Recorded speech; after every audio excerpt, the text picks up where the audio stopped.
Welcome to episode 6. Today we have a lot to get through. We have to do the charcoal hut, the blacksmith and iron smelting, so that we're going to be dealing with our iron and making tools. But first, we need to expand our church. That's right, we need to be able to increase the size of our congregation, so we are adding some additional components to our church. Now, in further episodes, we will expand this even further, but for now, we can add a couple of extra outbuildings, which will allow the capacity of our church to increase. Now, as we go through, we will also unlock new edicts, we will revise edicts, we will be dealing with expanding our storage. As you can see at the moment, this church is okay. We've got a maximum attendance of 54, and currently the weekly attendance is currently going up. We still have some outstanding buildings to be constructed, that being the windmill and the bakery. But they will be constructed in the not too distant future. Now let's head over to the other side of our village, as I think it's probably about high time we put in potentially another warehouse. Let's have a look at what's being stored. So marble, iron, coal and tools. Okay, that does cover off the majority of the stuff that we are looking to recover and use. Also, over the course of this episode, we will be enhancing our market. So we will be putting additional market space in for common goods, so that basically our serfs and commoners, yes of course, commoners, we will also be promoting some of our serfs to commoners, so that they are able to perform the job functions of the blacksmith and also the iron smelters, because as you progress through the game, you will need to level up your citizens so that they are able to perform more complex jobs. We will also see our first level 2 house over the course of this episode, which comes from leveling up your citizens and of course building more advanced buildings. So we're just at the moment having a look at forestation. Now, people have asked within the comments as to why I have left some trees and stuff around. The reason is merely beautification. It's like we have a residential area, we have an area for trees to be removed. Do we want to leave some trees? Yes, we do. The reason we want to leave some trees is, hey, you know, when you look out your window, if there's some trees nearby, that it looks quite nice. Well, the logic I'm using is that once we've cleared out these main areas, that you still want to keep some forest around, because forest is nice, natural and beautiful. Sounds slightly silly, but again, there is an aesthetic component to this as well as the mechanical component. Obviously, I tend to focus on the mechanical, but at the same time, I'm doing a bit of the aesthetic stuff, whereas I'm not focusing entirely on aesthetics, because if you focus entirely on aesthetics, you're not really focusing on the purpose of the game, which is to continually develop, which is what we are currently doing. So the bakery is complete, lovely stuff. That's going to need some staff. I don't know how many, we've got 2 unemployed, so we haven't really got that many people to add at the moment, but that is also fine. We've got 2 different play sessions over the course of today's video. So this is the first another 5 minutes or so is the first session, and then we go into the second play session. So just waiting for that windmill to complete. But having a look, we can see our sheep now. So come on, don't abuse. We still have that button, but I'm going to add an additional sheep anyway. Why? Because I want more, man. I want more. More sheep. And of course, the same is when we eventually get cows for dairy farming. They are just loose animals that wander around in the wild, interestingly. Okay, so this would be to put down the post for a new market. Now, do we want to do a free build, or do we want to click on the existing market and try and expand that? So for now, let's destroy this. Click on our existing market and then maybe expand it that way. But first, let's go to the book. What do we need? So luxury market we don't need. We've already unlocked the goods market, which is for clothing items. So for that, we need to put in additional market stands so that we can do common goods. So let's edit the building. And then what we want to do is select function, go free build. Then we should be able to put in, once we've clicked on something, So let's click on here. We should be able to put in a goods stall. So that is what we are looking to do. Now the question is, where do we want to put it? Now none of this information is intrinsic, i.e. you don't obviously know that this is how it works. People have made comments similar to this as well, and I agree, it's not entirely obvious. But if you click on the main market as a free build, you can then add additional stuff, and we now have a goods stall which will be able to sell common clothing, because that is the only good that we are currently manufacturing. Now let's upgrade the other market, because at the moment it's looking a bit sorry for itself. We've got plenty of cloth, so let's go and click on the market itself. There we go. Let's put a goods stall in here as well so that we can sell clothing. I think over there to the left hand side maybe, or maybe in there. That's a bit of a tight squeeze, but at the same time it does fit with the pathing. So let's turn it a little bit. There we go. And then put some covering on. So we can put multiple on now. So let's put that one on. And we haven't used a blue one, so let's go and put that over there. So now we've got 4 market stalls. Now we can also put in some extra stuff. So a good sign. Let's maybe put it there.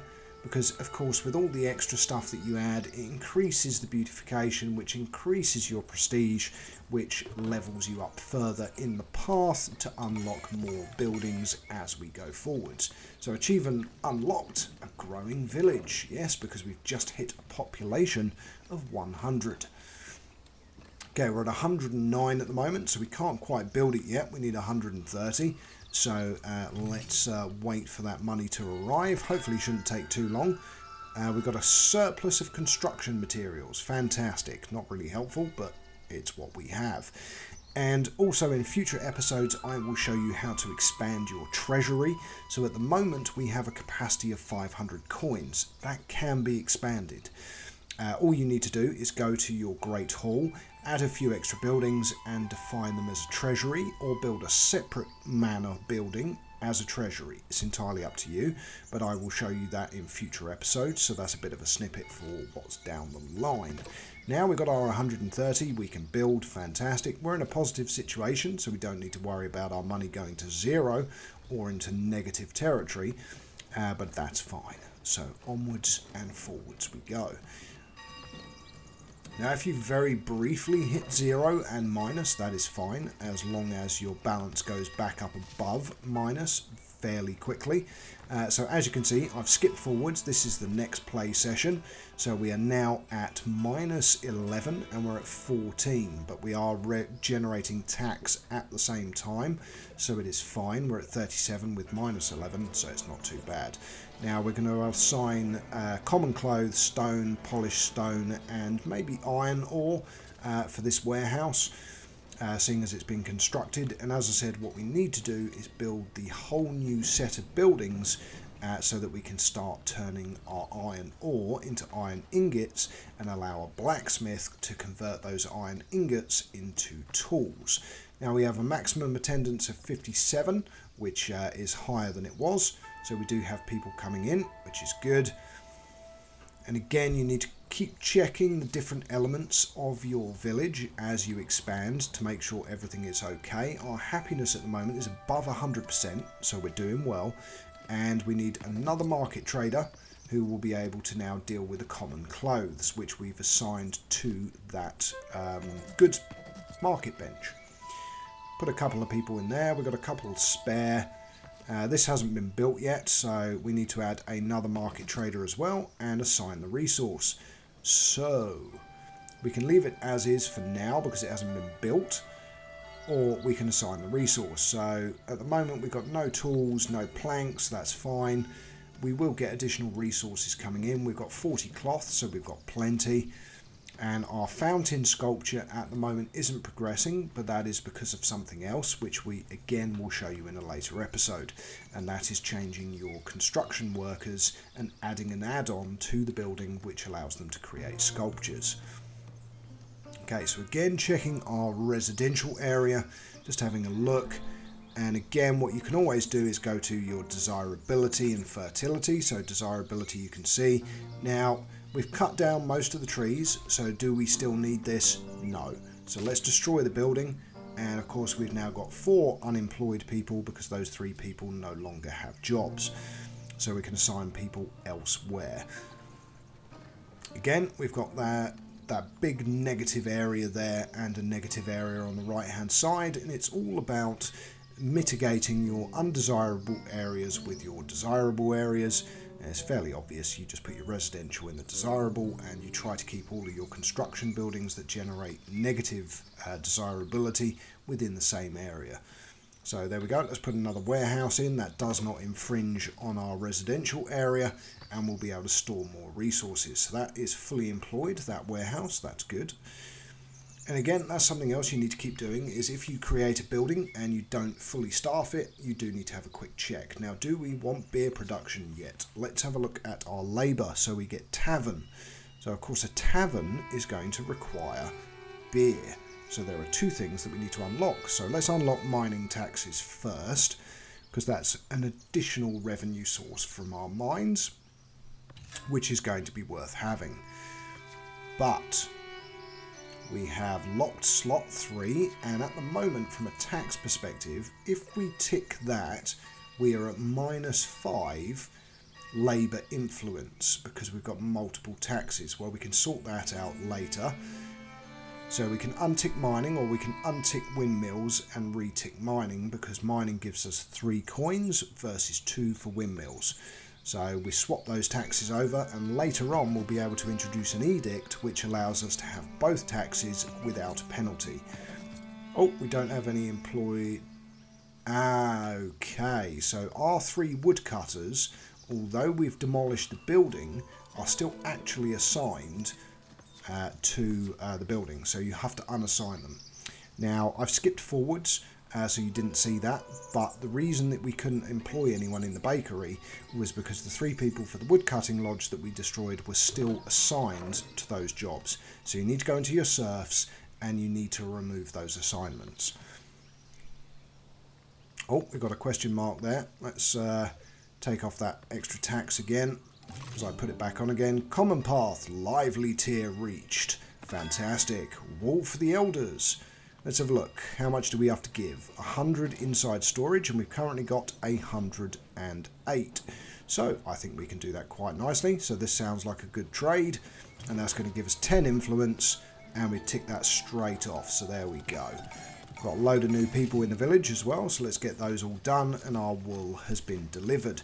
Now, one of the most important things, and I've noticed other people that have content for this game not noticing this, that when you agree to do something, you need to click it down in the bottom left hand corner once you have the resource that is required.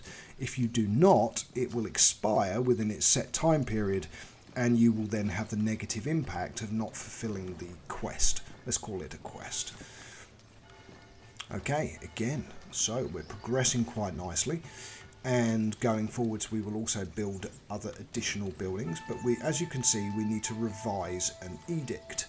So we've also got an empty slot now, but we only have one, sorry, a privilege. We need to revise a privilege, not an edict, and we currently only have one edict, so we can go with sturdy material edict, upkeep of production buildings reduced, or refund 50% of the tools that are used.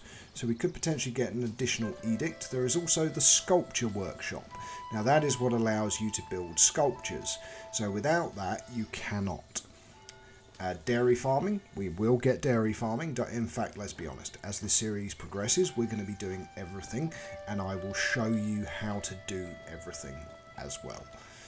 So my failure is your success, because I guarantee you what you're seeing is not the first playthrough, and I tend to have multiple playthroughs of games across all of my channel content to make sure that I'm giving you the best possible chance when you're watching my videos to get the best possible start. And that's why I do Perfect Start series. So beer production, do we want it? Yes we do. Do we want a tavern? Yes we do. Do you want to unlock it all at the same time? Not necessarily. Oh, got another villager. Okay, so we're up to 105 villagers. We're at 95% happiness and -6 from taxes, which is fair enough. Okay, our little guy's there planting out some more crops, which will of course make more bread. Let's have a look at our economy. So at the moment we're only at a fairly low tax. Again, we've got the common maintenance, so upkeep reduced by 10%. And we've got the Merchant League, which means we get a trade price bonus of 10%. But we want to put another edict in there. There we go. It's finally disappeared. Okay, so let's add additional. There we go.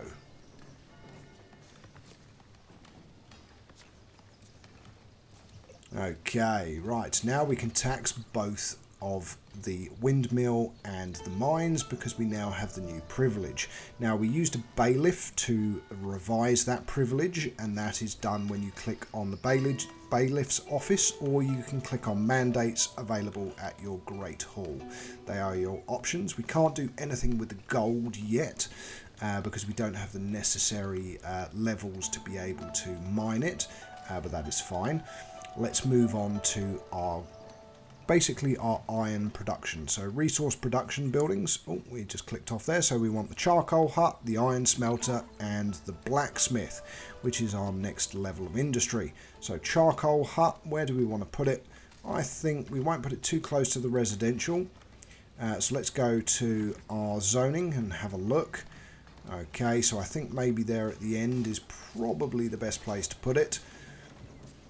So again, charcoal hut, put it inside the edge so it's not too negatively impacting. So move it over so it doesn't touch your residential.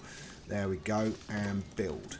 So that is our charcoal hut, which is needed for the iron smelter. So the iron smelter will then produce us iron ingots. So we need to build an iron smelter. And then finally, we will need to build a blacksmith. So again, keep an eye on the red circle. You do not want it going into your residential area. And we can get that build, or we can re-pick the location. Again, be quite sure before you build it that you're happy where you're placing it. Now, we could put it over the back. I don't know where... Yeah, no, I'm not going to be happy putting it all the way over there. I want it fairly close to the mine, because you want to create what's known as a short resource journey. So whenever you have buildings that are associated with each other, you want as close as you possibly can.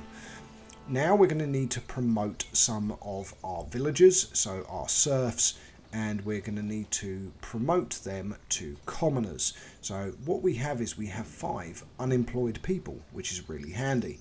So let's get a couple of them promoted. So pay 20 gold coins and that will promote them to commoner. Now there's 1, there's 2, don't know whether we need any more than that. I think for now we can have 1 in each building because you'll need 1 for the iron smelter and you will need 1 for the blacksmith. But should we get a 3rd one as a just in case? Nah, let's conclude promotions. I think that'll do. 1 for each building, and then the next time it resets we can do some more promotions. That's fine. Once you've done a round of promotions you can't do any more. You have to wait for the counter to reset and then you can do more promotions. So we've skipped forwards again, and as you can see, so the next thing we want to put in is this building here. So let's get in the blacksmith. I think that's quite a good location. And build. There we go. So we've now got our charcoal hut, our iron smelter and our blacksmith. So that is a whole new section of industry that we have. And as I said, you will see our first level 2 house because we now do have some commoners. Now that's currently got no people, so we need to give that some staff. So let's put a couple of people in there. We've still got 3 unemployed. That is fine. Let's close that off.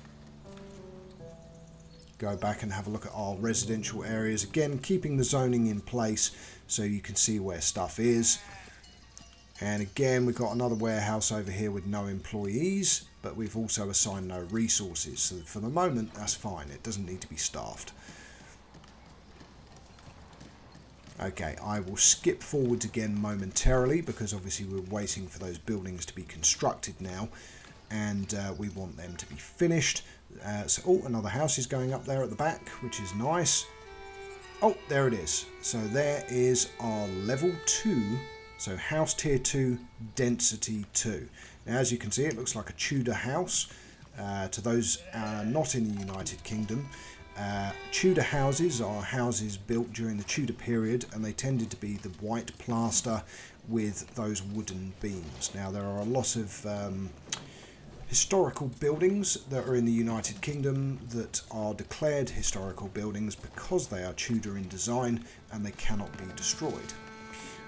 So yeah, just a bit of historical information there for you, because it does appear that this seems to be on the basis of the UK, because obviously these kind of buildings and everything else happened in the United Kingdom and not really anywhere else, certainly not looking like this anyway. Okay, so we have now our farming industry, we have our iron industry set up. Again, our village is starting to look pretty cool. We're up to 106 settlers, and it is expanding nicely. I mean, we've got this nice little area here. Again, Baker working away. He's waiting for resources, actually. He's not working away at all. And again, our housing, and we've got our second level 2 house there as well, you can see. So down at the bottom in the middle. And our other buildings constructed as well. So promote villagers we cannot currently do because we've already done it, and we're just about to get some more people into our population, so let's get those added. There we go, 108. Now we can add maybe another person to that warehouse. So again, as people come into your village, try and give them jobs pretty much straight away. We've got one unemployed person at the moment, which is fine. We've got 1 out of 2 blacksmiths. We can't, of course, do 2 because it needs to be a commoner, and we need to wait for that to reset. Okay, let's skip forwards again. And, okay, so what we want to do now, we've only got 1 tax collector here, so we want to edit the building, we want to expand it. So select a function, free build or tax office. So we know we want it to be a tax office, and that's how we want to expand it. So you select tax office. So again, click on, click edit, click down, click tax office, and then add another rustic hall or the wooden building. So just show you one more time. So edit building. You can do free build as well, by the way. So rustic hall, well, we were using wooden halls, weren't we, for this building? So wooden hall, there we go, and build.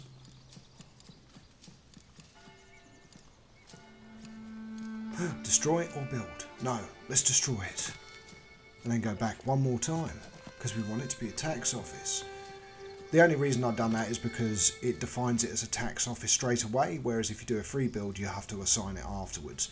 So what I've done there now is assigned it directly as a tax office, and we will be able to have an additional tax collector. So we will have 2. We just got another couple of people into our population, so we're at 110. And one of those we will be able to assign as an additional tax collector. Now our market is doing well. We never assigned the common clothing, so there we go. That's done now as well. And let's skip forwards again. Okay, so last few things before we close off this episode. We do want to get the tavern, and we do want to unlock beer as well, because beer will be sold in the tavern. So beer production. Let's, well, we might as well click on it, eh? There we go, we've got enough coin, so that's that purchased. And again, go back to labour, and for that we want tavern. So we've unlocked the tavern, and we now have the ability to build a tavern, and we have an additional tax collector in our main area of the village. So lovely stuff. And that also brings us very much close to the end of this episode. So we have expanded our tax office, we have a whole new iron industry, we have also unlocked the tavern, which of course we will build in the next episode, as well as beer production, which we need to do, and we will do dairy production. So we've got our hop farm and our brewery, so that's yet to be built. And we've also unlocked our tavern. Now again, this is a multiplex building, and I will show you that it's not quite as simple as you think it would be. You can't just have a tavern. You have to have a guest area and a tavern for it to actually work as a tavern. But our iron smelter and our blacksmith are all working well, as are all of our warehouses. And I think that, for now, ladies and gentlemen, boys and girls, is it. I will let the rest of this play out and you can just watch. There is about a minute to go, but until next time, all I need to say is good morning, good afternoon, good evening, and of course from me, Know It All Gaming, good night.